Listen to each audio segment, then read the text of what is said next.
Donc c'est ici qu'on traite le gaz pour en perdre à peu près la moitié. On a 58% de gaz qui sont du CH4, tout le reste c'est CO2.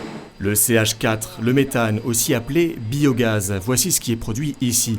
À Haraucourt-sur-Seille, l'unité de méthanisation est inaugurée en grande pompe. L'événement est d'envergure, il n'y a qu'à voir le nombre d'invités présents.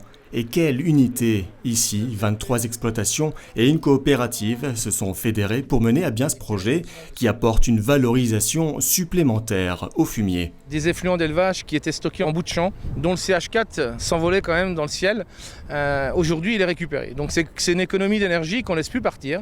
En gros, nous produisons 400 normaux mètres cubes de gaz à l'heure, ça fait 400 mètres cubes, hein, c'est juste des mètres cubes normés, ce qui représente à peu près 400 litres de fuel à l'heure. Et ça peut permettre de chauffer 9600 ménages dans la région annuellement. Si le projet a mis 9 ans pour aboutir, le résultat est là et fonctionne plutôt bien. L'unité, appelée méthanisation Seille Environnement, a injecté ses premiers mètres cubes de biogaz dans les conduites de GRT Gaz le 6 décembre dernier.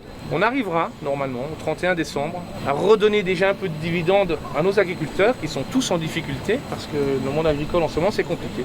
Diversifier la profession agricole, c'est l'une des motivations, mais le principal enjeu de cette méthanisation est environnemental, car en plus de produire du biogaz, le fumier est transformé en digestat liquide et solide. Son épandage dans les champs permet de diminuer les concentrations de nitrates dans les nappes phréatiques. Le digestat est assimilé plus rapidement qu'un fumier. Le fumier se dégrade et relâche pas tout l'azote la première année, donc il peut y avoir des déperditions en hiver ou des choses comme ça.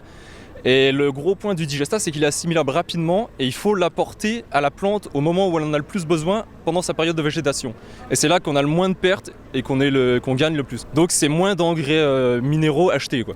150 tonnes d'effluents d'élevage sont ingérées chaque jour dans les 3 digesteurs. Ce sont 55 000 tonnes d'intrants transformés par an. Le projet d'envergure a coûté 8,5 millions d'euros. La région Grand Est y a contribué, car derrière son ambition est forte, devenir une région zéro carbone à l'horizon 2050. C'est 150 dossiers de méthanisation qui sont dans les tuyaux et plus de 400 qui probablement à l'échelle de 2030 vont voir le jour. Tout cela, ça montre que notre agriculture aujourd'hui, il faut la soutenir, il faut l'encourager, il faut montrer qu'elle est performante. Méthanisation Seille Environnement a permis la création de 6 emplois et la SAS voit déjà plus loin. Elle a pour objectif d'installer une station GNV sur site dédiée aux poids lourds et aux bus dans un premier temps.